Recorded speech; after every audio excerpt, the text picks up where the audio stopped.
Morning to all of you, and I'm hopeful that things are fine, like sound and screen.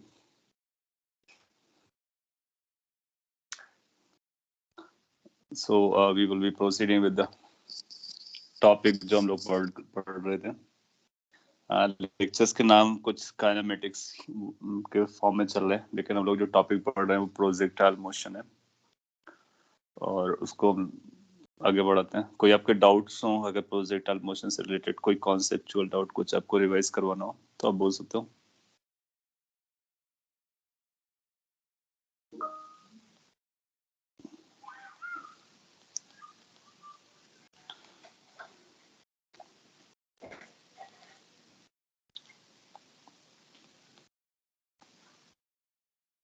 Okay, projectile motion में काफी कुछ हम लोग पढ़ चुके हैं. लाइक प्रोजेक्टाइल होता है क्या है, हॉरिजॉन्टल प्लेन पर किस तरह से उसके कुछ पैरामीटर्स होते हैं, कुछ बेसिक वैल्यूज होती हैं. फिर इक्वेशंस, किसी हाइट से प्रोजेक्टाइल को थ्रो करते हैं तो कैसा जाता है. वो 4 इक्वेशंस जो आपने बनाई है वो इम्पोर्टेंट है, उनको याद रखना है, उन्हीं को यूज करना है. सो अगर मैं समराइज करूं तो कुछ ऐसा रहेगा. एक बार समराइज कर देता हूं.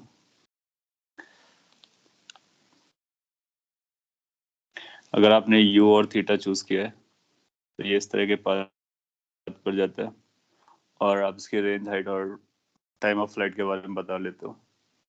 इसको आप एक्स एक्सिस पकड़ते हो, इसको वाई एक्सिस पकड़ते हो और कोऑर्डिनेट के फॉर्म में सॉल्व कर लेते हो.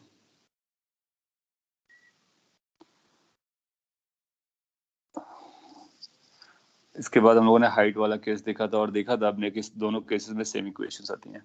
अच्छा, आपने कुछ लिखा है, मेरे पिछले 2-3 क्लासेस छूट गए हैं, हमें रिकॉर्डेड लेक्चर देखने पर थोड़े समझे नहीं.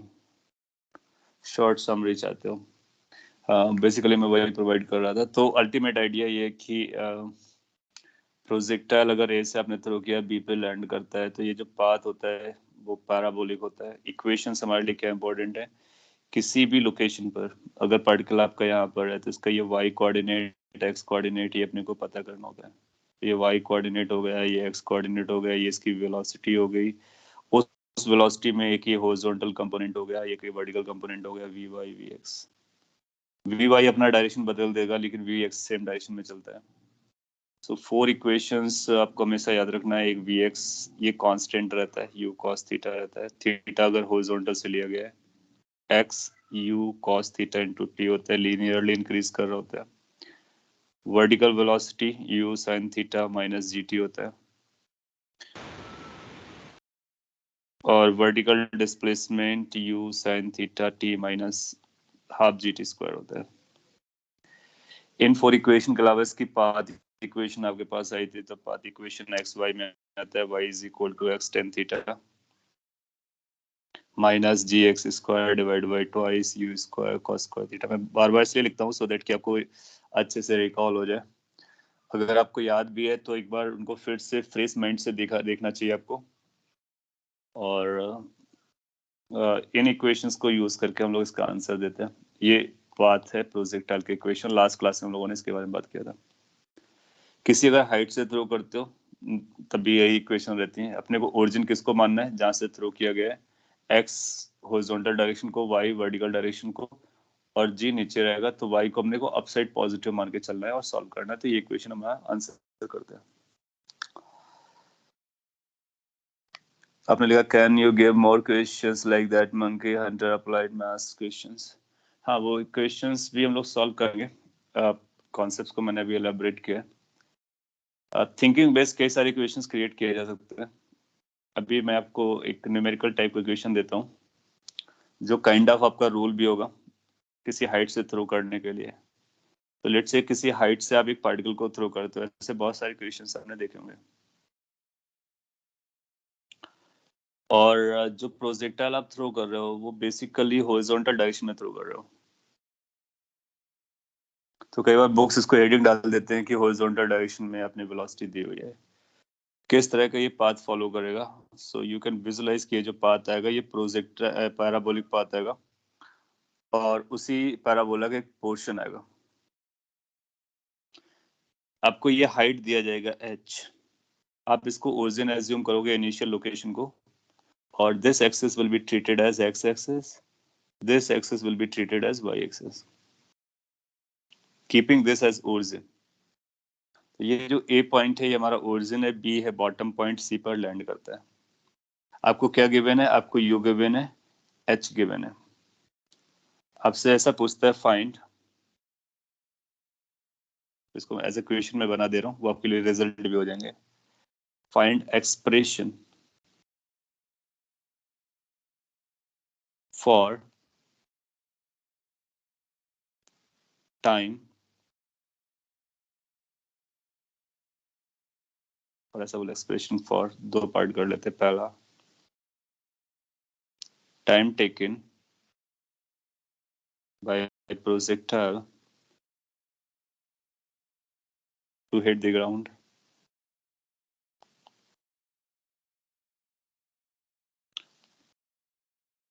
सो जो नीचे ग्राउंड उसको हिट करने में उसको कितना टाइम लगेगा, ये पहला क्वेश्चन है।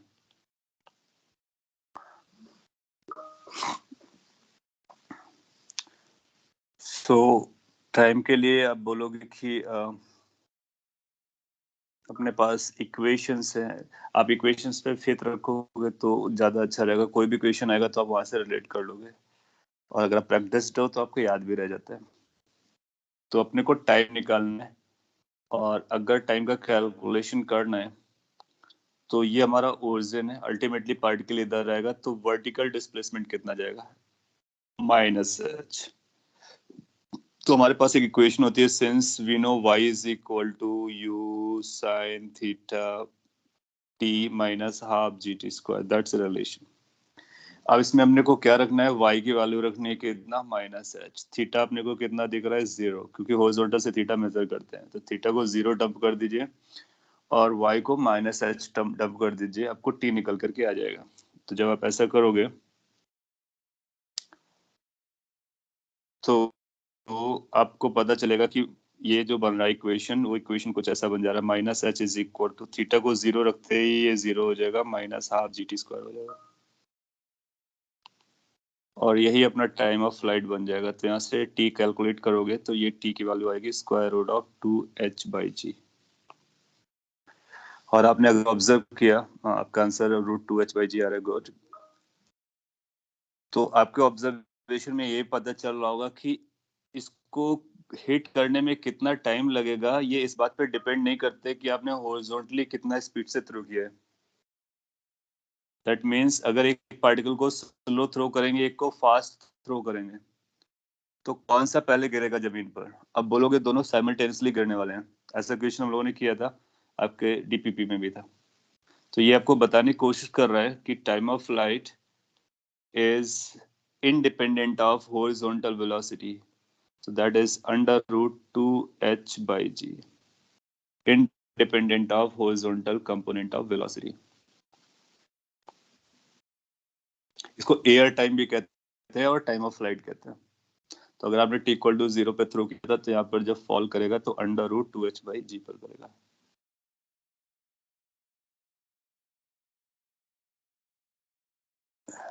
इसके बाद हम दूसरा पार्ट पूछ लेते हैं।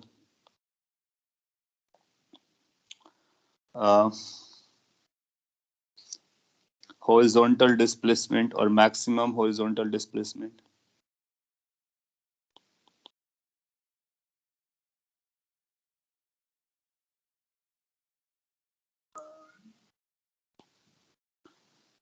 सो जो मैक्सिमम हॉरिजॉन्टल डिस्प्लेसमेंट होगा वो अपने को पता करना है। दैट मीन्स x की मैक्सिमम वैल्यू, दैट मीन्स ये b से c का जो डिस्टेंस है। सो आपको पता होता है कि हॉरिजॉन्टल डायरेक्शन की इक्वेशन क्या होती है, आप उसको अप्लाई कर दोगे। मैं रीशेयर कर दे रहा हूँ 1 मिनट में।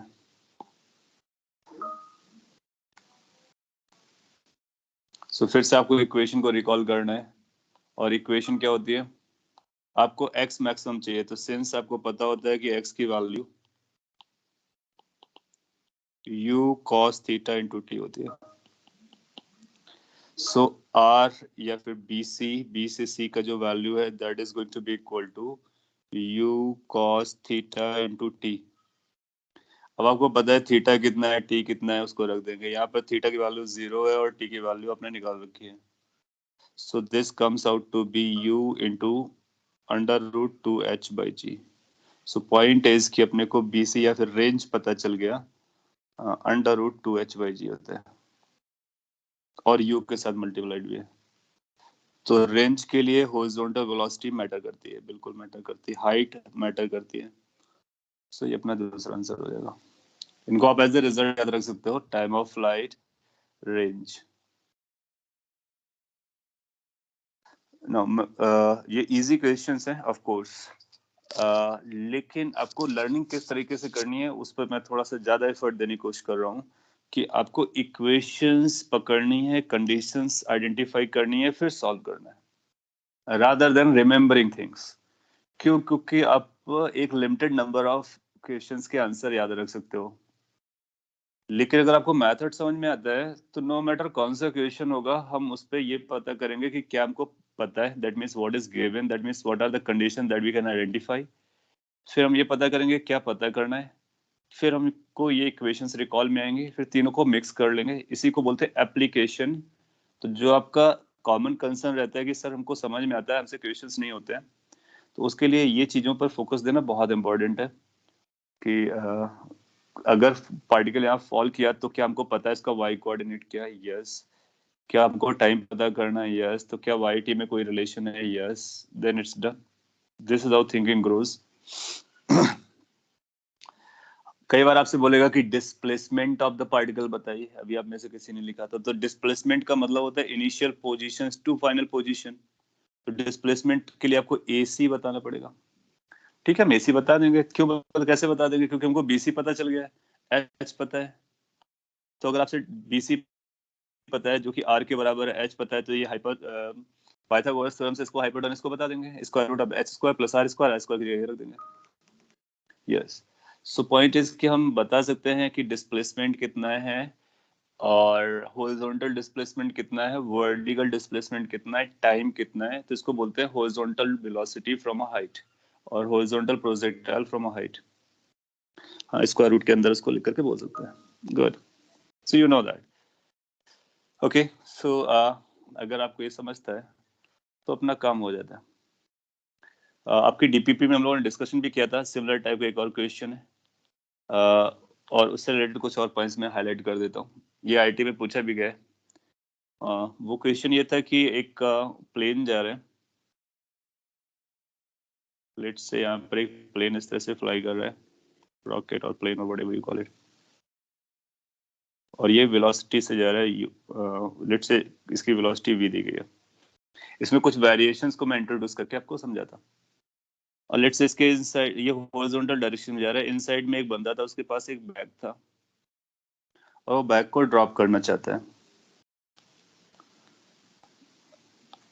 लेट्स से ग्राउंड है, कई तरह की सिचुएशन बना देगा। ऐसा बोलेगा कि लेट्स से कि जैसे कि आजकल क्या चल रहा है, बहुत ज्यादा फ्लड आ रहा है, और उस फ्लड कंडीशन में जब अगर आप सपोज कर लीजिए कि आप कोई रिस्पॉन्सिबल पर्सन है एडमिनिस्ट्रेशन में या फिर पॉलिटिक्स में, और लेट्स से कि यहाँ पर कुछ लोग हैं जो ट्रैप हो गए हैं आइलैंड में, बाकी सारा फ्लडेड है, और इनको आपको लाइक कुछ रिलीफ मेजर्स देने हैं।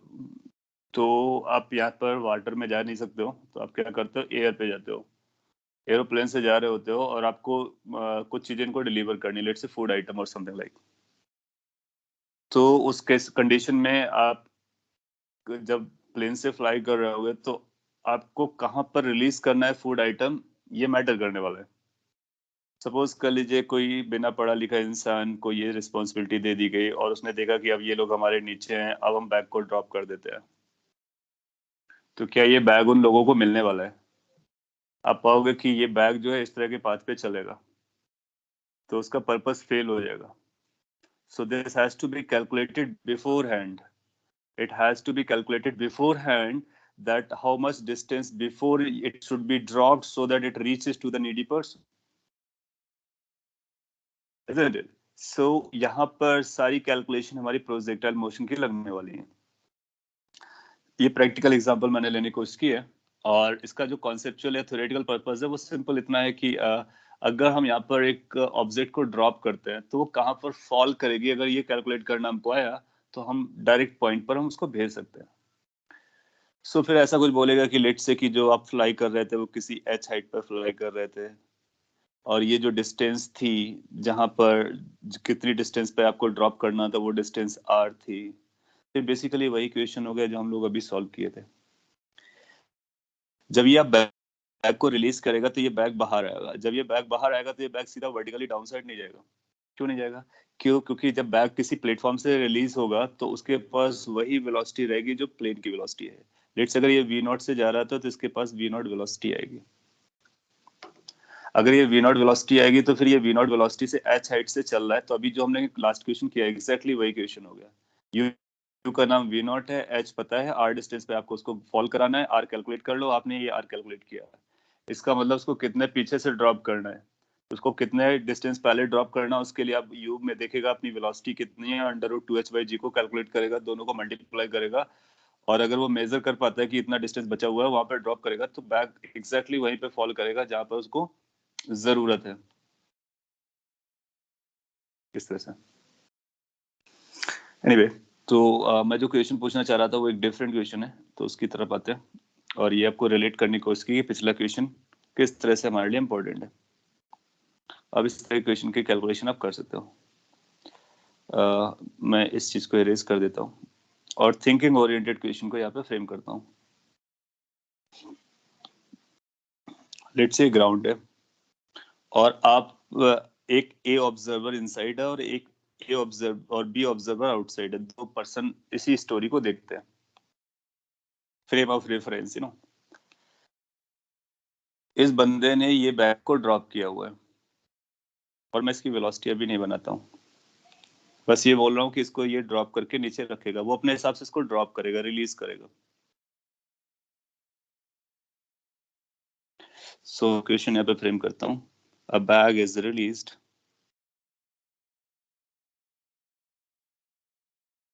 बाय ऑब्जर्वर और पर्सन ए। सो एक ए ऑब्जर्वर ने एक बैग को रिलीज किया हुआ है, बैग नीचे जाएगा। पहला क्वेश्चन मैं सिंपलीफाइड क्वेश्चन आपके सामने रखता हूँ, आपको कई सारे क्वेश्चंस के आंसर देने हैं। थोड़ा सा स्पेस बारो कर लेता हूँ। इस ऑब्जर्वर बी को इधर भी बनाएंगे तो चलेगा क्योंकि वो ग्राउंड पर है, जहां से भी देखेगा तो उसको एक ही चीज नजर आने वाली है। पहला, path of A, path of bag with respect to A. अपने को ये बताना है कि ए के रिस्पेक्ट में बैग जो गिर रहा होगा, फॉल कर रहा होगा, ग्राउंड को हिट करेगा जाकर के, उसके रिस्पेक्ट में पाथ कैसा आने वाला है। अभी एक और कंडीशन हमको देने की जरूरत है, वी नॉट की वैल्यू कांस्टेंट है, और यहाँ पे लिख देता हूँ if v naught is constant. Option में आपको दिया जाएगा क्या वो स्ट्रेट लाइन बनेगा या पैराबोला बनेगा या सर्कल बनेगा, क्या बनेगा। सो अगर स्पीड कांस्टेंट है तो हम लोगों ने एक बात देखी थी कि जब वो ग्राउंड को हिट करेगा उसी टाइम पर ये पर्सन भी ऊपर ही होगा, जस्ट ऊपर। तो ये जो बैग है ना वो इस तरह का पाथ फॉलो करेगा, और जिस समय किसी भी टाइम पर अगर पार्टिकल को आप यहाँ पे देखते हो तो इसके एग्जैक्टली ऊपर प्लेन नजर आएगा। So this plane will always be above the projectile और bag at any instant of time. ये तभी होगा जब कांस्टेंट वेलोसिटी से चल रहा होगा, कांस्टेंट वेलोसिटी से चल रहा होगा। तो इस बंदे ए को लगेगा कि इसके रिस्पेक्ट में ये नीचे ऐसा आया हुआ है, तो इसको vertically down straight line path नजर आएगा। गुड। सो आंसर हमारा बनेगा स्ट्रेट लाइन। कुछ लोगों ने आंसर दिया, बाकी लोगों को समझ लेना है कि स्ट्रेट लाइन क्यों हुआ, क्योंकि हर इंस्टेंट ऑफ टाइम पर उसको इस एक को अपने नीचे ही बैग नजर आएगा, तो जब तक बैग यहाँ पर आएगा तो उसको लगा होगा कि ऐसे पाथ पर गया है। तो ये जो कर्व वाला पाथ है वो किसके लिए है, किसने देख करके बनाया है, तो जो कर्व वाला बनाया है वो बी ने बनाया हुआ है। तो फिर आपसे पूछेगा path of bag with respect to b, वो आपको दिख रहा है तो वो स्ट्रेट लाइन नहीं है। बी को ऐसा नजर आएगा कि ये ग्राउंड में एक प्रोजेक्टाइल बन करके आया है, तो आप पाओगे कि this is going to be parabola.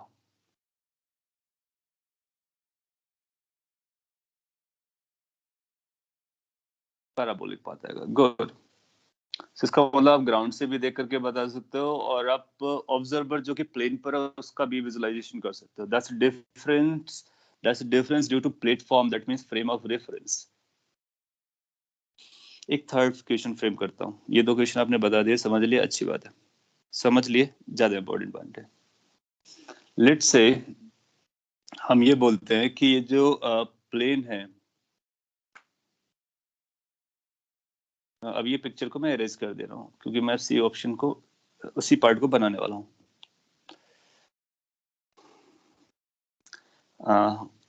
Question is, if position of plane with respect to bag when bag hits the ground.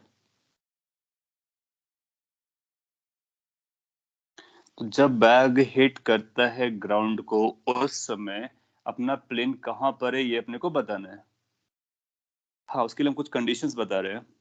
Conditions, पहला पार्ट, इफ प्लेन एक्सिलरेट्स।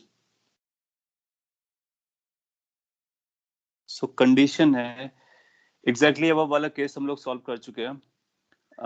वो उस केस में था कांस्टेंट वेलोसिटी वाला।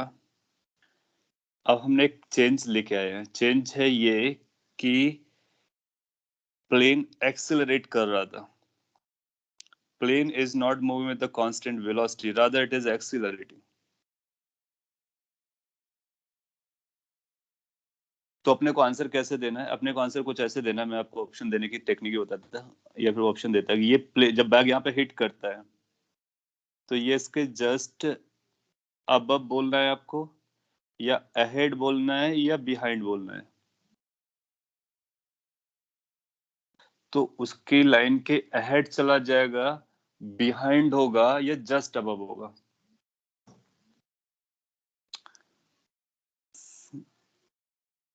तो यस, अब आप आंसर कर पाओगे। क्यों? क्योंकि आपको पता है कि अगर प्लेन हमारा एक्सेलरेट हो रहा है तो उसकी वेलोसिटी बढ़ रही है, और जबकि हमारा बैग जो है वो कांस्टेंट वेलोसिटी से चल रहा है। आपको केवल एक्स डायरेक्शन देखनी है। दैट मींस आपको वन डायमेंशन वाला पार्टिकल देखना, जैसे दो पार्टिकल एक ही डायरेक्शन में चल रहे थे, तो एक का वेलोसिटी, एक के पास एक्सेलरेशन आ गया और एक कांस्टेंट वेलोसिटी से जा रहा था। इनिशियली दोनों की वेलोसिटी बराबर थी, तो कौन लीड कर ले जाएगा? प्लेन लीड कर ले जाएगा। प्लेन आगे निकल जाएगा और बैग का पीछे चले जाएगा। तो किसी भी इंस्टेंट ऑफ टाइम पर देखोगे, so plane will be ahead if plane accelerates. Good. So जो एक्सेलरेशन वाला केस था, तो इसका आंसर हम लोग देने वाले हैं अहेड।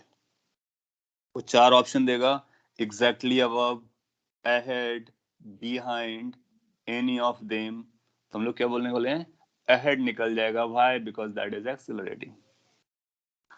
ओके।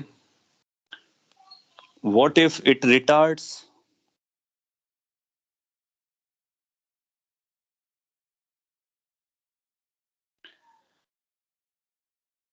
So basically हम लोग रिलेटिवली समझने की कोशिश कर रहे हैं।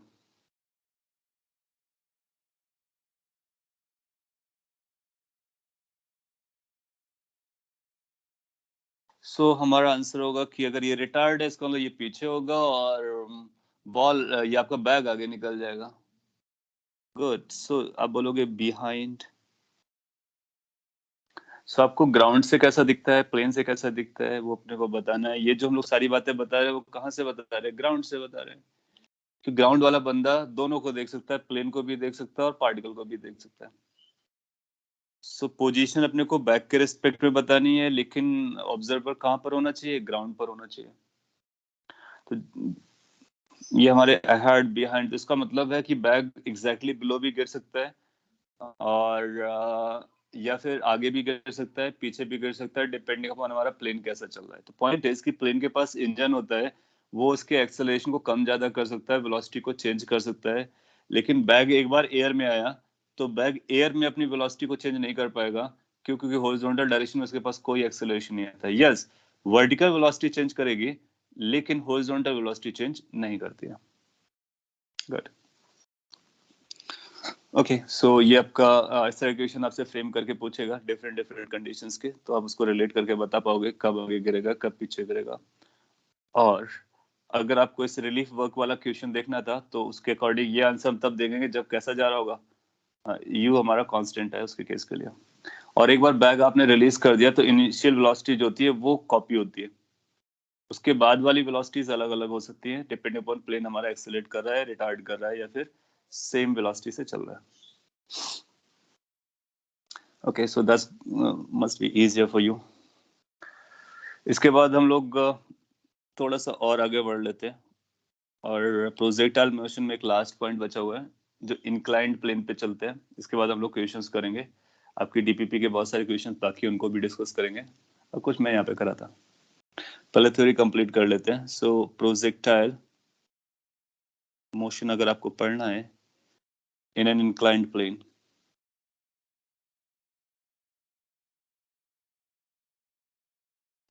अभी आप प्रोजेक्टाइल को थ्रो कर रहे थे, that was in a horizontal direction, mean like horizontal plane, या फिर किसी बिल्डिंग की हाइट पे जाकर कर रहे थे। अब आपके पास एक प्लेन है जो इंक्लाइंड है। इसका क्या मतलब होता है, ये इंक्लाइंड प्लेन फ्यूचर में बहुत आने वाला है, इसको वंस एंड फॉर ऑल के लिए समझते हैं। तो पहले इंक्लाइंड प्लेन के बारे में समझते हैं। जब हम लोग ऐसा लाइन बनाते हैं दैट्स अ हॉरिजॉन्टल, और अगर ऐसा प्लेन बना दिया, ये हॉरिजॉन्टल लाइन दिख रही है आपको, लेकिन इसको आपको इमेजिन कैसे करना है, इस तरह से हॉरिजॉन्टल सरफेस जैसा, ये हॉरिजॉन्टल सरफेस को इंडिकेट करता है जो कि स्क्रीन के परपेंडिकुलर जा रहे हैं। फिर अगर हम इसमें हाइट के हिसाब से चले तो ये हाइट के हिसाब से चले, तो यहाँ पर भी एक प्लेन होगा। कौन सा प्लेन, जो कुछ ऐसा चल रहा होगा, ये प्लेन, ये पूरा का पूरा इंक्लाइंड प्लेन है। तो this is our inclined plane. 3 dimension में देखोगे आप, यहाँ पे खड़े होकर कैसे प्रोजेक्टाइल को थ्रो कर सकते हो। तो हम 3D में उतना कॉम्प्लिकेटेड नहीं बनाते, हम केवल इतना दिखाते हैं। और इस पर अगर ये एंगल है, ये एंगल दिया जाएगा, तो ये एंगल किसका होगा, एंगल ऑफ इंक्लिनेशन कहेंगे, अल्फा।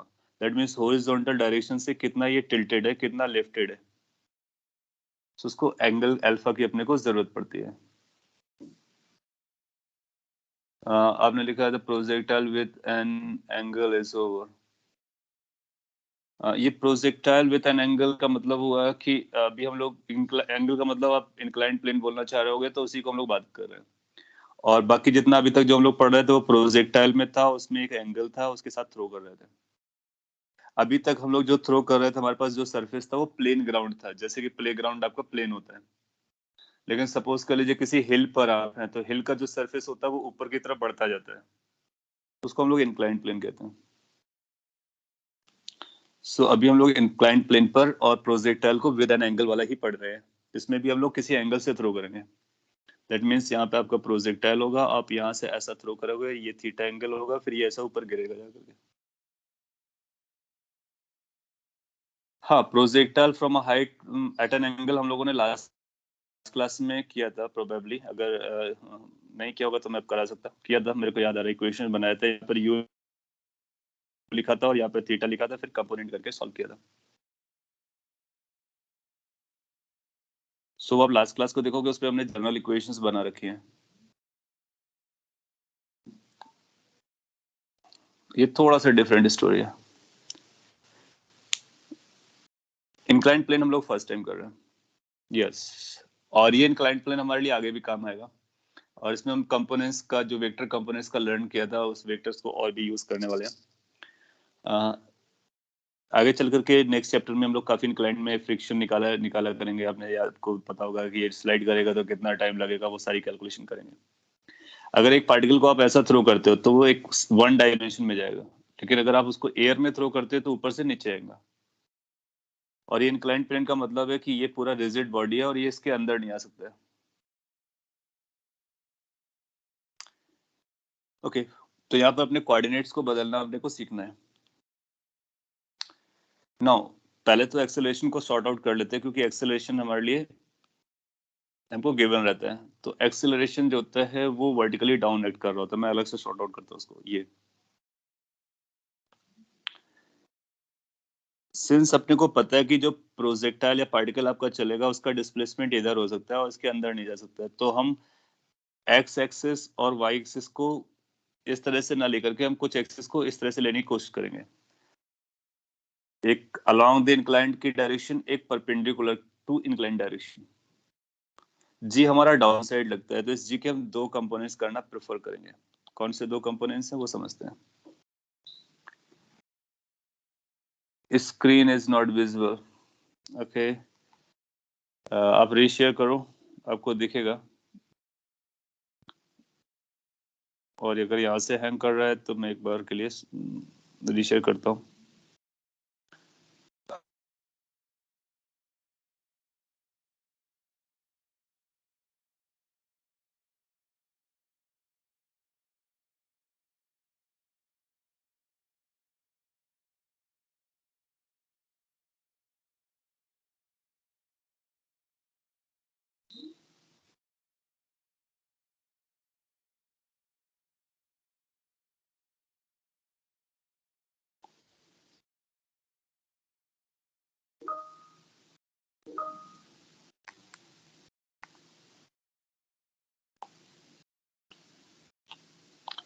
ओके, अब देखना स्टार्ट हो गया होगा। तो इनकेस आपको इश्यू आता है इंडिविजुअल, तो आप रीड ज्वाइन किया कीजिए एक दो बार, और उसके बाद नहीं होता है तो बोलने का। Anyway, let's come back to this.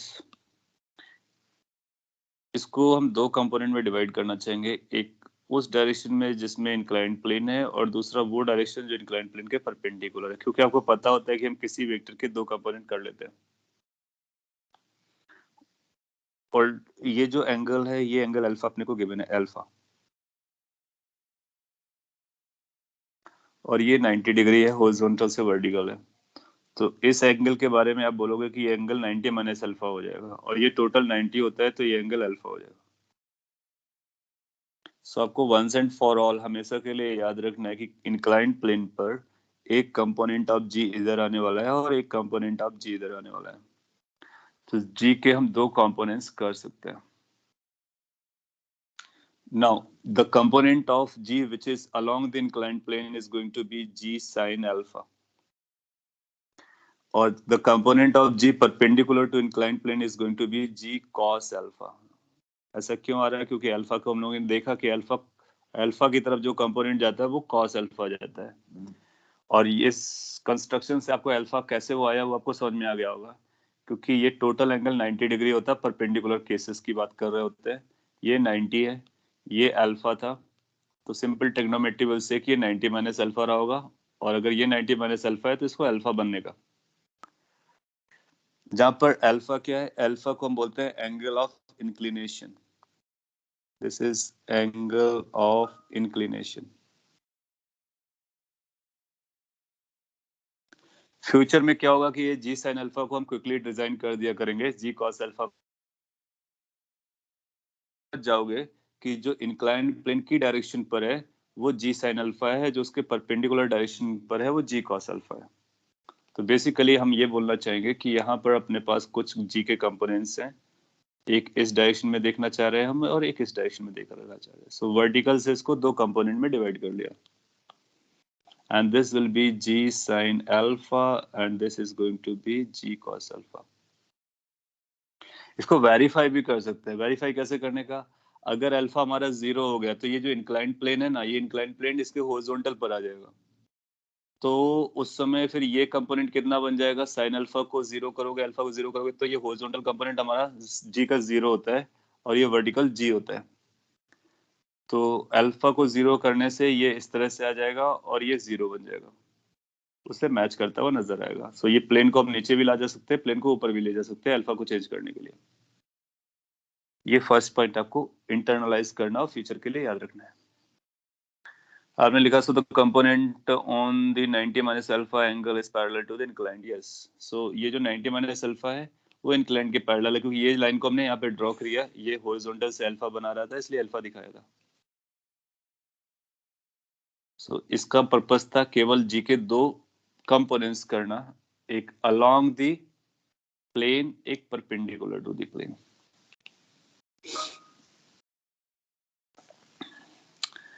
एक बार अपने को ये अल्फा के जी के दो कंपोनेंट्स मिल गए तो हम इस 2 डायमेंशन मोशन को इस तरह से पढ़ने वाले हैं।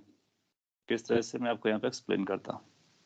हम लोग एज्यूम करके ये चलेंगे कि ये हमारा ओरिजिन है जहां से हम पार्टिकल को थ्रो करेंगे, और ये एज्यूम करके चलेंगे कि ये जो डायरेक्शन है, ये डायरेक्शन है, इसको एक्स डैश डायरेक्शन है, और एक दूसरा डायरेक्शन इधर बनाएंगे जो कि वाई डैश डायरेक्शन हो जाएगी। तो इंक्लाइंड प्लेन को हम दो कंपोनेंट में डिवाइड करेंगे।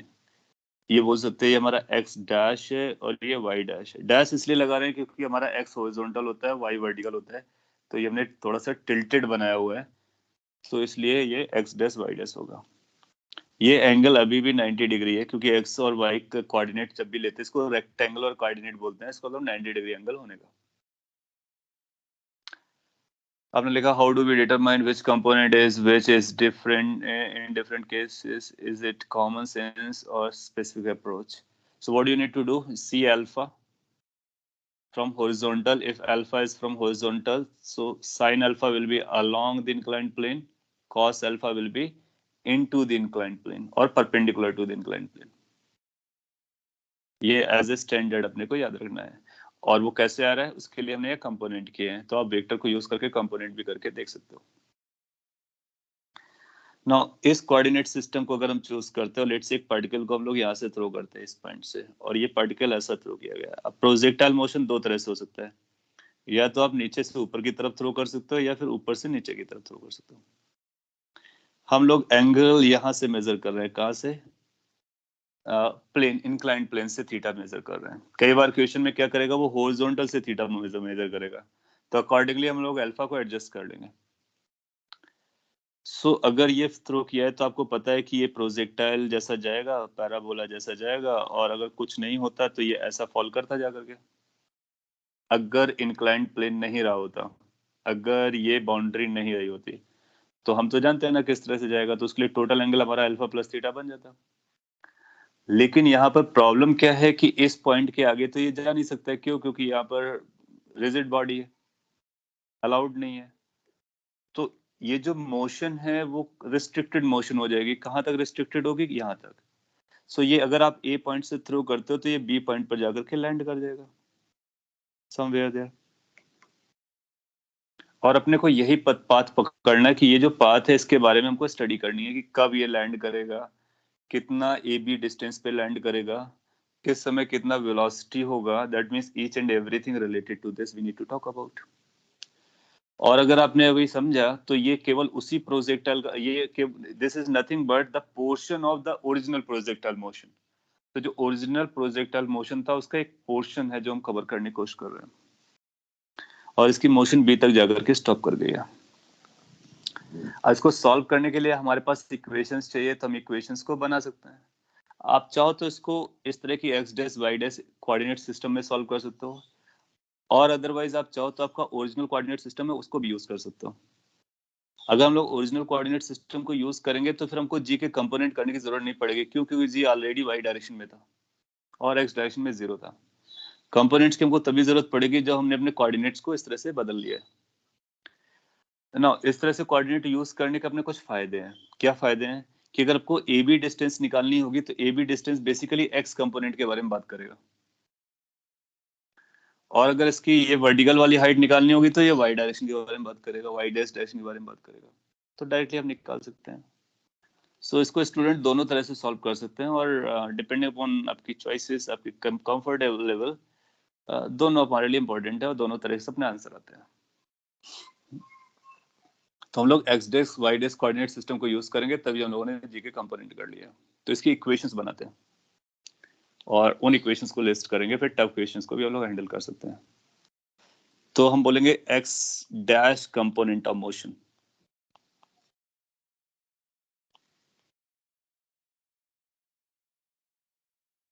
अगर हम लोग x डैश कंपोनेंट के बारे में बात करेंगे, so we need to find what is the initial velocity in the x dash component.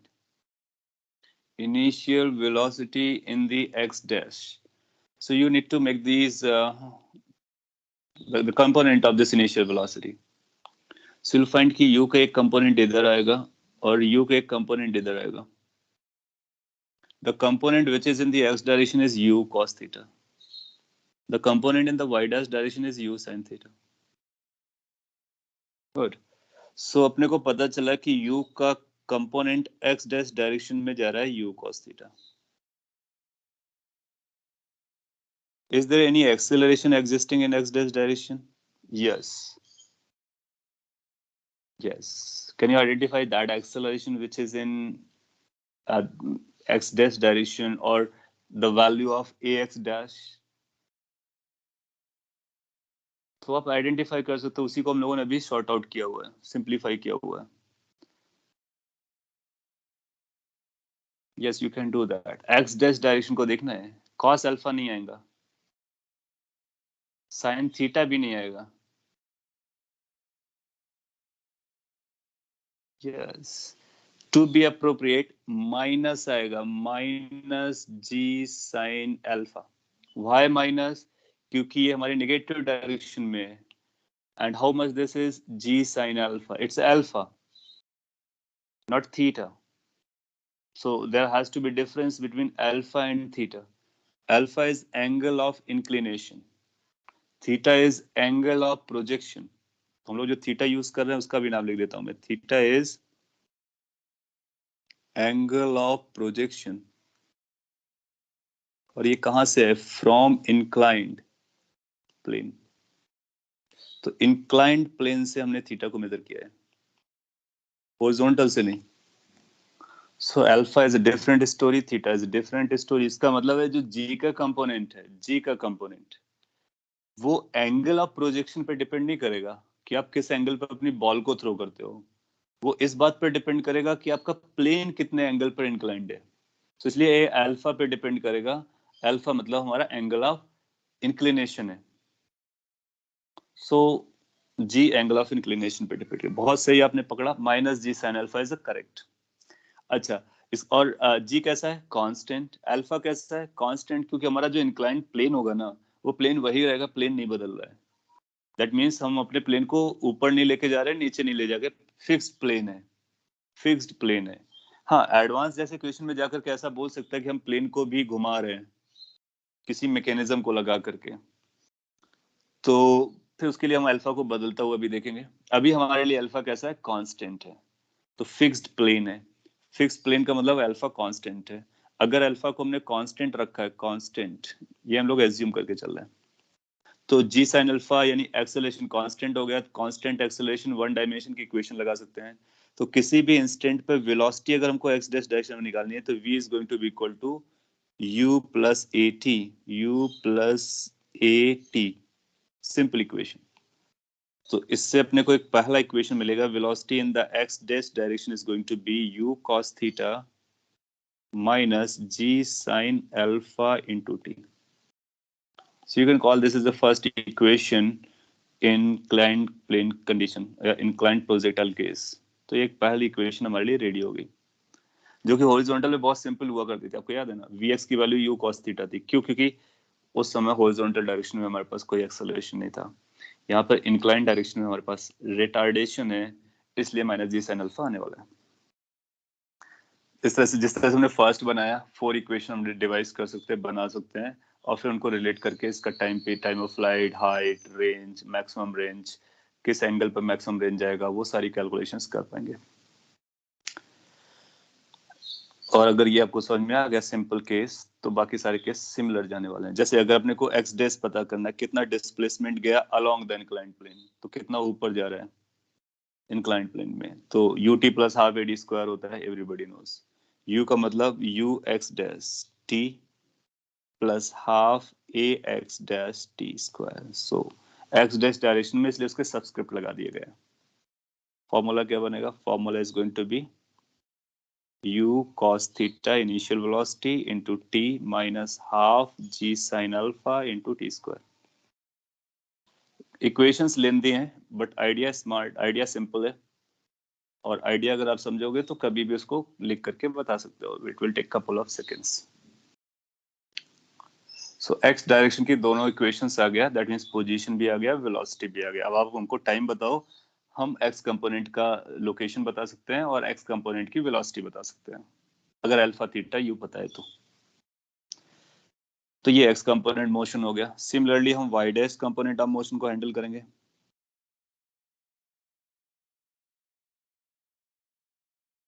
And you will be able to identify कि वाई डैश डायरेक्शन में इनिशियल वेलोसिटी कितना है, प्लस माइनस के हिसाब से भी उसका भी ख्याल रखेंगे।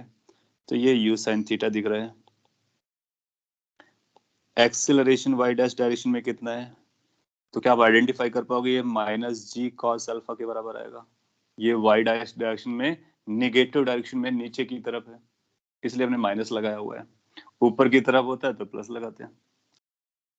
फिर इसके बाद में इक्वेशन में डायरेक्टली लिख देता हूँ, तो आपका जो velocity in the y direction आएगा तो u प्लस ए टी आएगा। u का मतलब होगा u साइन थीटा और a का मतलब होगा g cos alpha into T.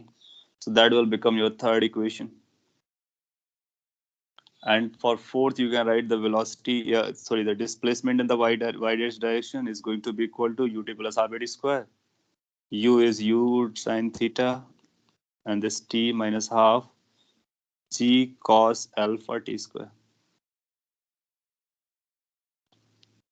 So these four equations will help you to identify what the equation or to describe the equation. अब आपको कोई भी इक्वेशन पूछा जाएगा इन्हीं इक्वेशन से रिलेट करके हम उनको बताने वाले हैं। कैसे बताने वाले हैं अभी आप देखोगे, कुछ स्टैंडर्ड चीजें हम लोग निकालेंगे, जैसे टाइम ऑफ फ्लाइट, कितने टाइम ये हवा में रहा, एयर टाइम, कितना दूर ये जाकर के गिरता है, और किसी भी टाइम पर इसके पास कितनी वेलोसिटी होती है, उसके बारे में बात कर सकते हैं ना। यहाँ पर हिट करने के बाद इसके साथ कुछ होगा, ये बाउंस बैक कर सकता है, और भी कुछ कहानी हो सकती है। तो उसके बाद क्या हो रहा है वो हम लोगों को फोकस एरिया नहीं है, वो फोकस एरिया थोड़ी देर कुछ दिनों बाद आएगा। अभी केवल वन टाइम हिट करने के लिए देखना है।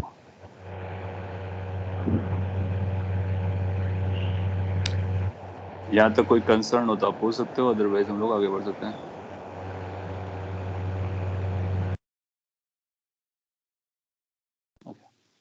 अदरवाइज आप कॉपी कर लीजिए, मैं आपको थोड़ा सा और टाइम दे देता हूँ, क्योंकि यहाँ पर alpha theta components, u v and a के कंपोनेंट्स, ये सारे इंपॉर्टेंट है।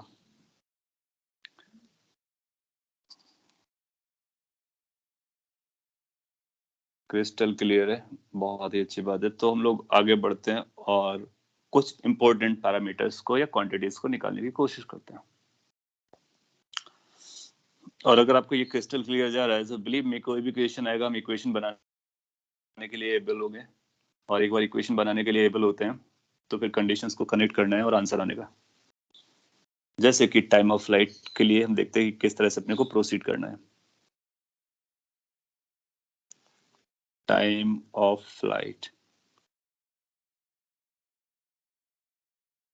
अगर अपने को टाइम ऑफ फ्लाइट निकालना है, so what should be the condition, what should be the condition. Can we say कि अगर t इक्वल टू 0 से लैंड किया है, तो जब ये फाइनली यहाँ पर लैंड कर रहा होगा तो कौन से कोऑर्डिनेट के बारे में अपने को आइडिया होगा। आप बोलोगे कि हमको वाई डैश कोऑर्डिनेट के बारे में आइडिया है, और क्या हम ये बोल सकते हैं वाई डैश 0 हो गया, गुड। तो जैसे हम वाई डैश को 0 करेंगे तो हमको टाइम मिल जाएगा। तो हमको ये देखना है कि क्या हमारे पास वाई डैश और टाइम में कोई रिलेशन है, तो वाई कंपोनेंट वाला वाई डैश वाला कंपोनेंट में मिलेगा। ये वाई डैश है, ये टाइम है, ये इक्वेशन है, ये इक्वेशन अपने को आंसर तक पहुंचा देगी, इमीडिएटली पहुंचा देगी। आपको क्या करना है, इसमें वाई डैश को 0 करो, दो टाइम आएंगे, एक तो 0 आएगा और ये किया आएगा, क्योंकि दो टाइम पर ये 0 पर रहता है। सो आपको करना है कि y डैश की वैल्यू 0 रखना है, put y dash is equal to 0 and t equal to t। तो जहां पर t है उसको t रख दो और y डैश को 0 रख दो, अपना आंसर हो जाएगा। सिंस अपने को y डैश क्या पता था, y डैश कुछ ऐसा निकाला गया था, u sin theta t minus half g cos alpha t square. ये अपने को याद रखना है प्रैक्टिस से, और ये विजुअलाइजेशन से, इमेजिनेशन से। जब आप इसको प्लेस करोगे तो y डैश को 0 रखोगे और ये बनेगा u sin थीटा, t को कैपिटल T रख लो, minus half g cos alpha capital T square हो जाएगा। सिंस हम लोग कैपिटल T निकालने में इंटरेस्ट रख रहे हैं तो कैपिटल T 0 नहीं है, इसलिए t को डिवाइड कर सकता हूँ। जब आपने इसको सिंप्लीफाई किया तो t की वैल्यू कुछ ऐसी आ गई, u और 2 times u sin theta divide by g cos alpha. अब एग्जाम में क्या बोलेगा कि वो u देगा, थीटा देगा, अल्फा देगा, बोलेगा बताइए कि इंक्लाइंड प्लेन पर कितना टाइम ऑफ लाइट है, एयर टाइम कितना है उसका। सो उसके लिए अपने को ये फॉर्मूला डायरेक्टली यूज करना है, that means 2u sin theta upon g cos alpha. यहाँ पर अल्फा का मतलब एंगल ऑफ इंक्लिनेशन है, थीटा का मतलब एंगल ऑफ प्रोजेक्शन है from the inclined plane. Answer आ जाएगा।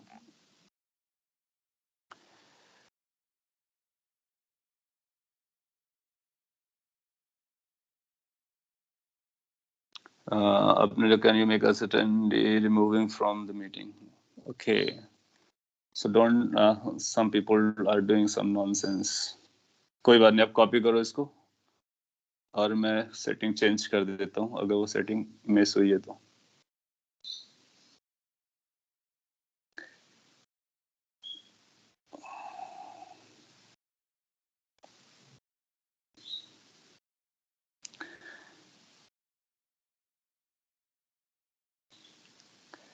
Just wait 1 minute, making that change.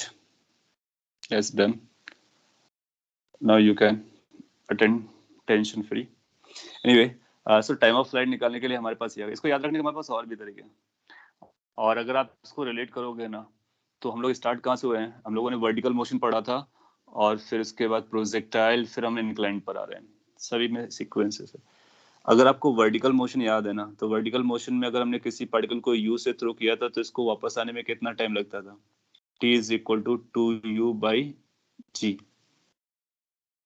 कुछ ऐसा याद है आपको? बिल्कुल याद होना चाहिए। फिर अब आपने देखा, हमने प्रोजेक्टाइल मोशन देखा, प्रोजेक्टाइल मोशन में u और थीटा लगाया और उसका हमने टाइम ऑफ फ्लाइट देखा, तो टाइम ऑफ फ्लाइट में हमको क्या जरूरत पड़ी, वर्टिकल कंपोनेंट ऑफ वेलोसिटी, और जी जो इसके अपोजिट था, u के अपोजिट वाला जी लगा, इंक्लाइंड प्लेन के परपेंडिकुलर वाला जी लगा, तो इसका जो टाइम ऑफ फ्लाइट आया that came out to be 2 times u sin theta by g. अभी भी वही हो रहा है, आप ध्यान से ऑब्जर्व करो। एक इंक्लाइंड प्लेन है, हम प्रोजेक्टाइल को थ्रो कर रहे हैं, तो हमने को वो वेलोसिटी चाहिए जो प्लेन के परपेंडिकुलर होती है। तो प्लेन के परपेंडिकुलर वेलोसिटी अपने को लगी u sin थीटा। एक्सीलरेशन वो चाहिए जो प्लेन के परपेंडिकुलर होता है, तो ये वाला एक्सीलरेशन लगेगा। तो ये कौन सा एक्सेलरेशन है, ये एक्सेलरेशन था g cos alpha, if you remember. तो टाइम पीरियड क्या निकल के आया, 2 u perpendicular divide by g perpendicular. तो इसको हम ऐसे स्टैंडर्ड याद रख सकते हैं कि कोई भी मोशन क्यों ना दिया जाए हमको प्रोजेक्टाइल की, no matter on the angle, no matter on the plane, inclined और whatsoever, time of flight is given by 2 times the perpendicular velocity divided by perpendicular acceleration. Now perpendicular velocity means velocity which is perpendicular to the plane, जिस plane के हम perpendicular उसको throw कर रहे हैं, जैसे कि normal to that plane basically. और एक्सेलरेशन का कौन सा कंपोनेंट चाहिए, एक्सेलरेशन का वो कंपोनेंट चाहिए जो उस प्लेन के परपेंडिकुलर है। और यहाँ पर perpendicular acceleration g cos alpha, if you look carefully, g cos alpha.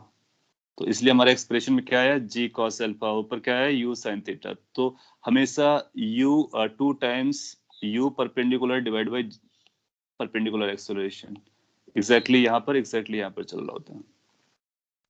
तो ये आपको समझाने का और रिलेट करने का पॉइंट है, और आप इस तरह से रिलेट कर सकते हो कि जो टाइम ऑफ फ्लाइट होता है वो जिस प्लेन से हम लोग थ्रो करते हैं उसके प्लेन के परपेंडिकुलर कितना वेलोसिटी है वो जरूरी होती है। परपेंडिकुलर ही क्यों, क्योंकि वो एयर पे रहना चाहता है। और एक्सेलरेशन कौन सा लगता है, एक्सेलरेशन वो लगता है जो प्लेन के परपेंडिकुलर होता है। तो general formula is 2 times the velocity which is perpendicular to the plane divide by acceleration which is perpendicular to the plane. तो ये कुछ इस तरह का फॉर्मुलेशन से चलता है। और अगर आप ये भी याद रखते हो तो अपना काम बनता है, ये जस्ट जनरलाइज करने की बात थी। आपने लिखा if alpha approaches 90 degree then time of flight would be infinite, how is it possible. अच्छा, यहाँ पे जो अल्फा है वो कहाँ से कहाँ तक जा सकता है, आप देखो ना, इंक्लाइंड प्लेन है, तो अल्फा हम 0 से लेकर के 90 तक ले जा सकते हैं, 0 से 90 के लिए। तो अल्फा को हम 0 से लेकर के 90 तक के लिए बनाते हैं। अब आपका ये क्वेश्चन आ सकता है कि क्या होगा, 90 लेंगे कि नहीं लेंगे, 0 लेंगे कि नहीं लेंगे। तो सिंस हम लोग फिजिक्स में क्या करते हैं ना, जो फिर प्रैक्टिकली फीजिबल स्टोरीज होती है ना, उनको स्टडी करते हैं। तो मैंने इसको ओपन ब्रैकेट बनाया हुआ है, 0 एक्सक्लूडेड 90 एक्सक्लूडेड। हालांकि आप 0 इंक्लूड करोगे तो 0 के लिए जस्टिफाई करेगा, 90 के लिए भी आपको कुछ आइडियाज दे देगा। तो जब आपने इसको वर्टिकल बना दिया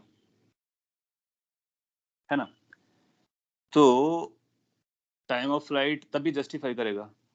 तो उस केस में टाइम ऑफ फ्लाइट कितना हो जाएगा आपका, टाइम ऑफ फ्लाइट जा रहा है इनफाइनाइट। तो आप देखो, अगर आपने इंक्लाइंड प्लेन को वर्टिकल कर दिया तो आप इधर कहीं थ्रो करोगे, जब थ्रो करोगे तो ये इधर चला जाएगा प्रोजेक्टाइल। तो क्या इस प्लेन को कभी हिट करेगा, कभी हिट नहीं करेगा। तो इनफाइनाइट का मतलब क्या हुआ, इनफाइनाइट का मीनिंग हुआ कि बहुत लंबे समय बाद एक इसको हिट करता है, दैट मींस हिट नहीं करता है। Infinite is something that is not existing, ऐसा भी पढ़ते हैं उसको हम। So it won't hit that platform और दैट प्लेन। सो 90 में भी बताने की कोशिश कर रहा है कि 90 डिग्री पर ये उसको हिट नहीं करेगा। और अच्छी वैल्यूज को निकालने के लिए हम 0 से 90 के बीच को देखते हैं। और 0 वाला केस हमारा हॉरिजॉन्टल केस हो जाता है, इसलिए उसको एक्सक्लूड कर दिया है। वर्टिकल वाला केस अभी हम अलग से ट्रीट कर सकते हैं, वो भी करते हैं।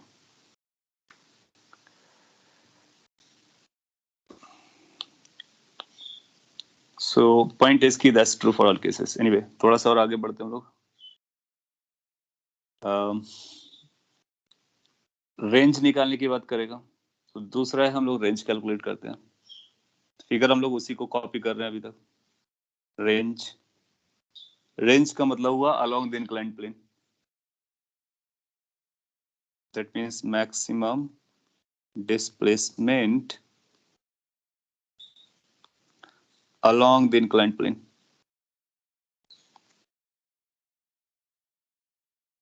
बेसिकली मैंने ब्रैकेट में उसकी डेफिनेशन लिख दी। तो जो रेंज है उसको हम लोग कैपिटल आर से लिखते हैं, और ये देखने की कोशिश करते हैं कि कैपिटल आर कितना आएगा रेंज। तो उसको निकालने के लिए हमारे पास फिर से 4 इक्वेशंस हैं, उनको देखेंगे। 4 इक्वेशन, अपने को ये रेंज निकालना है, ए बी डिस्टेंस। तो ए बी डिस्टेंस के लिए क्या, अपने को एक्स डैश की वैल्यू निकालनी है, that means displacement in x dash direction. So x dash वाला कंपोनेंट लगेगा, ये वाला कंपोनेंट। और अगर अपने को एक्स डैश निकालना है तो उसके लिए यू पता होगा, थीटा पता होगा, अल्फा पता होगा, जी पता होगा, हाफ पता होगा, क्या चाहिए, टी चाहिए। तो क्या हमको पता है कि जब ये लैंड करता है तो उस समय टी कितना होता है, वही तो टाइम ऑफ फ्लाइट है। तो अगर हम इसमें टी को टाइम ऑफ फ्लाइट रख देते हैं तो एक्स डैश की वैल्यू पता चल जाएगी, दैट मीन्स रेंज की वैल्यू पता चल जाएगी। क्या इस पॉइंट को कैरी करके हम लोग ऐसा बोल सकते हैं कि जो रेंज आने वाला है, range is going to be x dash when t becomes capital T. So this is what the linking. तो जब t कैपिटल T हो जाएगा उस समय जो भी x डैश आएगा वो हमारे लिए रेंज और ए बी डिस्टेंस हो जाएगी। सो रेंज के लिए हम लोग ए बी डिस्टेंस पढ़ रहे हैं एज पर अवर फिगर, और वो इस तरह से हो जाएगी। ये जो पॉइंट होता है ना इक्वेशन और इक्वेशन के बीच का, इसी को लिंकेजेस कहते हैं। और अगर आप इस पर एफर्ट डालोगे, ये समझना स्टार्ट कर दिया, तो किसी भी क्वेश्चन को आप के पढ़ने के बाद क्या करना है ये सीख जाओगे। और फिजिक्स में यही सबसे क्रिटिकल स्टेप है। बाकी फॉर्मूला सभी को याद रह जाते हैं, क्वेश्चन पढ़ना सभी को आता है, कैलकुलेशन करना सभी को आता है। इस और जो स्मार्टली लिंक कर पाता है वो अपना काम कर लेता है। और भी तरीके हैं आपके पास, एक तो ये तरीका मैंने बताया, दूसरा तरीका क्या हो सकता है, आप खुद ही सोचो ना, आपको क्या करना है। डेफिनेशन क्या लिखी मैंने यहाँ पर, it is maximum displacement along the inclined plane. That means x dash की अपने को मैक्सिमम वैल्यू चाहिए, एक्स डैश की अपने को मैक्सिमम वैल्यू चाहिए। तो हम लोग क्या कर सकते हैं, एक्स डैश को मैक्सिमाइज कर सकते हैं, और इस सिचुएशन से फिजिबल कंडीशन को लगा करके सिंपलीफाई कर सकते हैं कि एक्स डैश हमारा मैक्सिमम कितना हो सकता है। वहां से भी हमको एक्स डैश की मैक्सिमम वैल्यू पता चल जाएगी। तो इस तरह से आइडियाज को आपको देखना होता है। बहुत सारे आइडियाज में जो सिंपलीफाइड होता है उसको अडॉप्ट करते हो, ये सिंपलीफाइड लगेगा अपने को। तो आर की वैल्यू क्या हो जाएगी, आपको पता है, मैं उसका फॉर्मूला भी लिख देता हूँ। सिंस अपने को ये पता है कि एक्स डैश क्या हुआ करता था, it used to be u cos theta into t minus half g sine alpha t square. ये भी थोड़ी देर पहले हमने लिखा था, मैंने उसी को कॉपी पेस्ट मारा है। जी साइन अल्फा क्यों आ रहा होगा, क्योंकि इंक्लाइंड प्लेन की डायरेक्शन वाली बात चल रही है और यहाँ पर थीटा आएगा। आप ऐसे भी याद रख सकते हो, यहाँ पर साइन चलता है तो यहाँ पर कॉस चलता है, और ये कंपोनेंट याद रखना आपके लिए आसान है। एनीवे, इससे अपने को आर पता चल जाएगा, तो आर की वैल्यू आ जाएगी हमारे पास u cos theta into t minus half g sine alpha into t square. ये हमारे लिए रेंज का एक्सप्रेशन हो गया। अब आप चाहो तो टी की वैल्यू को यहाँ पे डंप कर सकते हो, जहां पर टी की वैल्यू क्या है, टी की वैल्यू अपने को पता है 2u sine theta divide by g cos alpha है। अब आप टी को यहाँ पर रखोगे तो यहाँ स्क्वायर करना पड़ेगा, यहाँ पर ऐसा से रखना पड़ेगा, सिंप्लीफाई करोगे कॉम्प्लिकेटेड रिलेशन बन जाएगा। तो आप उसको कॉम्प्लिकेटेड रिलेशन को याद रख सकते हो, लेकिन इतना मेमोरी वेस्ट करने की कोई जरूरत नहीं है। आप केवल ये याद रखो कि हमारे पास ये इक्वेशन होती है और ये कंडीशन होती है, और टाइम ऑफ फ्लाइट आपको याद रखने का। अल्फा थीटा और यू देगा, तो हम वहां से टी को न्यूमेरिकली निकालेंगे, फिर न्यूमेरिकली यहाँ पे रख देंगे, सिंप्लीफाई कर लेंगे, रेंज निकल आएगा। हाँ, फिर आपका अगला अच्छा क्वेश्चन आएगा, what will be the maximum range. तो फिर हम लोग रेंज को मैक्सिमाइज करेंगे, वो एक अलग स्टोरी है। अभी हम लोगों ने केवल रेंज निकाला है, और रेंज निकालने के लिए हमने उसको एक्सप्रेशन नहीं निकाला है, I mean like simplified version नहीं है, जनरल वर्जन पे छोड़ दिया है। आप इसको याद रख सकते हो। अभी हम लोग फिर इसका मैक्सिमम रेंज निकालेंगे।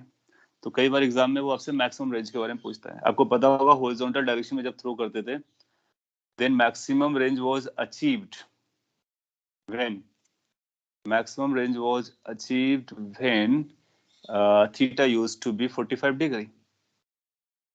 और यहाँ पर मैक्सिमम रेंज कब अचीव होगी, कितने एंगल पे थ्रो करेंगे, कितनी वैल्यू आएगी, वो एक इंटरेस्टिंग और चैलेंजिंग क्वेश्चन बनता है। चैलेंजिंग तब बनेगा जब हम उसको पूरा सॉल्व करने की कोशिश करेंगे, और एक बार सॉल्व कर लेंगे तो हमारे पास रिजल्ट आ जाएगा, तो फिर वो इजी क्वेश्चन में कन्वर्ट हो जाएगा। सो यहाँ से अपने को रेंज नजर आ रहा है। अब आप टी की वैल्यू को यहाँ पे रखोगे, तो ये मैं आपको एज अ होमवर्क दे रहा हूँ ट्राई करने के लिए। आप कोशिश कर सकते हो without looking on the books और उनके डेरिवेशंस को अपनी तरफ से, जिससे आपकी मैथ्स थोड़ी और स्ट्रांग हो जाएगी। आप देखोगे कि ये जो आर है, ये फंक्शन होगा, किसका फंक्शन होगा। देखो यू हमारे लिए इंक्लाइंड प्लेन पर जब हम लोग वर्क कर रहे हैं, तो अल्फा तो हमने कांस्टेंट रखा हुआ है, और लेट से यू भी हमने कांस्टेंट रखा हुआ है, जी कांस्टेंट है, और हम थीटा को बदल करके रेंज को बदलना चाहते हैं, जैसे कि हम लोगों ने हॉरिजॉन्टल केस में किया था कि अलग अलग थीटा पर हमारी रेंजेस अलग अलग आने वाली हैं। तो कोई ना कोई एक ऐसा थीटा होगा जिसपे हमारी रेंज मैक्सिमम जा रही होगी, और तो किसके इसमें ये मैक्सिमम जा रहा है, उस थीटा को आइडेंटिफाई करना है। सो थोड़ा सा लेबोरियस वर्क करते हैं पहले, और फिर हम शॉर्टकट की तरफ चलेंगे। तो अगर ये हमारा आर है, अब आप टी की वैल्यू जब इस पे सब्सटीट्यूट करोगे, तो आर आपको फंक्शन ऑफ थीटा मिलेगा। थीटा के अलावा जितने और भी नंबर्स हैं उनको सबको कांस्टेंट ट्रीट करना, चाहे वो यू हो, चाहे वो थीटा, चाहे अल्फा हो, चाहे जी हो। टी को रखने के बाद, क्योंकि टी में भी थीटा आ रहा है ना, तो टी को आपको रखना है, तो टी वेरिएबल है, तो रखने के बाद जो कॉम्प्लिकेटेड बनेगा उसको एफ थीटा मिल जाएगा। अब आपने एक मैथमेटिक्स पढ़ी है, कैलकुलस थोड़ी सी हम लोगों ने, कि अगर हमको किसी चीज को मैक्सिमाइज करना है, तो अगर सिंप्लीफाइड वर्जन होता है तो हम देख लेते हैं कि साइन मैक्सिमम होता है 1, कॉस मैक्सिमम होता है 1, और ऑल दैट थिंग। अगर नहीं होता है तो फिर क्या करने का स्टेप, इसको मैक्सिमाइज करने का। For r max, what you are suppose to do, find d r by d theta, differentiation you know, put it 0, then find theta. Once you get theta, that theta is going to give you maximum range, and then put this theta value back to this, you will get R max. तो आपको maximise या maxima निकालने की ideas हैं। अगर आप इसको घर पे ट्राई करोगे, I am giving this as a homework, तो आप देखोगे आप बहुत सारी ट्रबल फील करोगे। क्यों? क्योंकि ये थोड़ा सा देखो, यहाँ पे देखोगे साइन स्क्वायर आएगा, यहाँ पर साइन थीटा है, कॉस थीटा होएगा, फिर उसको आपको सिंप्लीफाई करना है। थोड़ा सा एफर्ट देने का, अगर आप प्रॉपरली एफर्ट दोगे तो हो सकता है कि आप थीटा की वैल्यू निकाल पाओ। और अगर नहीं भी निकाल पाते हो तो एटलीस्ट आपको ये पता चलेगा कि आपको कहाँ पर प्रॉब्लम्स आ रही हैं।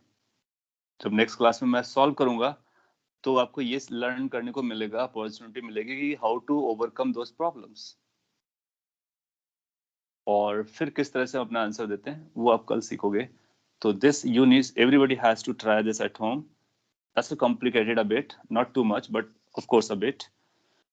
So differentiated with respect to theta, put it zero, try to find theta, trigonometry use होगी, then try to find this। तो अपने को दो चीजें पता करनी है, क्या क्या, कि थीटा कितना आ रहा है और फिर आर मैक्स कितना आ रहा है। और फिर अपने लोग हम लोग इसको याद रख लेंगे कि ये थीटा आता है और ये आर मैक्स आता है, फिर क्वेश्चन आएगा, सिंपली हम उसका आंसर देंगे और आगे बढ़ जाएंगे, विद इन सेकेंड्स हम उसका आंसर देकर बढ़ जाएंगे। ये सारी कैलकुलेशन हम लोग एग्जाम में नहीं करेंगे, क्योंकि अगर एग्जाम में इतनी सारी कैलकुलेशन करनी पड़ी तो it will take too much time, और हमारे पास एक क्वेश्चन करने के लिए 1 से 2 मिनट का टाइम होता है, बहुत ज्यादा टाइम नहीं होता है। ओके, आपने लिखा है theta needs to be maximum, sine needs to be minimum, cos sine respectively. You need to put your brain and try it. अगर आप कॉमन सेंस से बता पाते हो मैक्सिमम, बता दीजिए, अदरवाइज आपके पास एक बड़ा सा टूल है। जब साइन थीटा कॉस थीटा का मिक्सचर आ जाए, आप ना डिसाइड कर पाओ, क्या करो, डिफरेंशिएट करो, जीरो करो, find theta out of it and then simplify it. Time कम है इसलिए मैं अभी कर भी नहीं रहा हूँ, कल के लिए छोड़ रहा हूँ, और नेक्स्ट क्लास में हम लोग इसको आगे बढ़ाएंगे। ओके, सो आज हम लोगों ने इंक्लाइंड प्लेन की बेसिक इक्वेशंस को समझा। अब आपके कोई क्वेश्चंस हो तो आप पूछ सकते हो।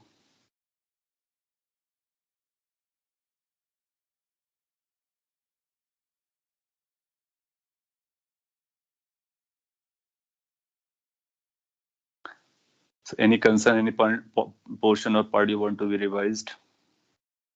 थोड़ा सा चैलेंजिंग है ये, और अगर आप वेक्टर्स को और मैथ्स को हैंडल करना जानते हो तो बहुत ज्यादा फिजिक्स नहीं है इसमें, और एग्जाम के लिए इम्पोर्टेंट है। डीपीपी डिस्कशन, डीपीपी का डिस्कशन हम लोग ये प्रोजेक्टाइल खत्म होने के बाद कर लेंगे। सैटरडे का वेट नहीं करेंगे, क्योंकि सैटरडे में वो कंप्लीट नहीं हो पाता, हालांकि आपका क्लास ड्यूरेशन बढ़ गया है। तो प्रोजेक्ट आप उनको सॉल्व कर लीजिए। मैंने प्रोजेक्टाइल की 3 डीपीपीज आपको दी हैं, और केवल इन 3 को ही हम लोग डिस्कस करेंगे। उसके बाद फिर रिलेटिव मोशन का अलग से देंगे। So maybe tomorrow we will be completing this projectile completely after doing some questions. इसके बाद डे आफ्टर टुमारो हम लोग डीपीपी को डिस्कस कर सकते हैं। एंड आई एम एक्सपेक्टिंग कि आप लोग डीपीपी को ट्राई कर रहे हो, और अगर आपसे हो रहा है नहीं हो रहा है, that's a different story, but you are trying genuinely and identifying कि कौन सा क्वेश्चन हो गया कौन सा नहीं हुआ, फर्दर आइडेंटिफाइंग कि जो क्वेश्चन नहीं हुआ उसमें क्या इशू जा रहा है, whether question you are not getting, whether concept you are not getting, whether calculation you are not able to handle, वो फिर आपको डाउट पे पूछना है। So DPP discussion of projectile motion we can have day after tomorrow. Okay.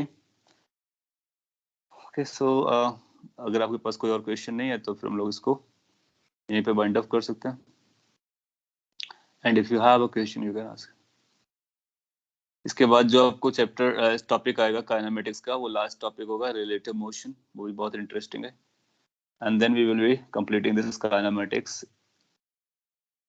और ये सभी chapters का मोस्ट इंपोर्टेंट चैप्टर है, इसलिए हम लोग इस पे टाइम दे रहे हैं। ऐसा हो सकता है, it might be the case, कि आप में से कुछ लोगों को लग रहा हो कि वी आर मूविंग स्लो, किसी दूसरी कोचिंग में बहुत आगे पढ़ा दिया गया, उनका एनएलएम खत्म हो गया, उनका वर्क एनर्जी खत्म हो गया, फ्रिक्शन, ऐसे सेंसेस आपको आ सकते हैं।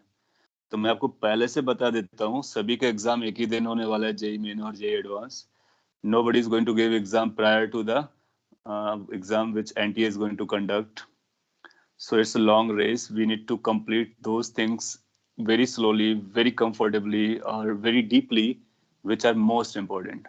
So your first 3-4 chapters होंगे, like kinematics, NLM, WEP, इन तीनों को आपको बहुत कंफर्टेबली, अगर आप स्लो चलते हो, no doubt, do more questions, do more practice, read them and times, so that कि जो इंटायर फिजिक्स उसके बाद आने वाली है वो आपके लिए बहुत इजी जाए। और काइनेमेटिक्स, एनएलएम और डब्ल्यूईपी पूरा फिजिक्स का बेस है। अगर इसमें आप कहीं भी लैग कर गए ना, तो फ्यूचर का कोई भी चैप्टर होगा, आप कॉन्फिडेंट कभी हो ही नहीं सकते, बिकॉज हर एक चैप्टर में ये इन्वॉल्व होगा। आई एम जस्ट सेइंग कि क्योंकि कभी आपको ऐसा सेंस आएगा कि आपका कोई फ्रेंड है, वो बोलेगा कि मेरा तो बहुत आगे निकल गया, सो आप बोलो कि ठीक है, आप आगे जाओ, इंतजार करना, मैं आता और आकर के हैंडल करता।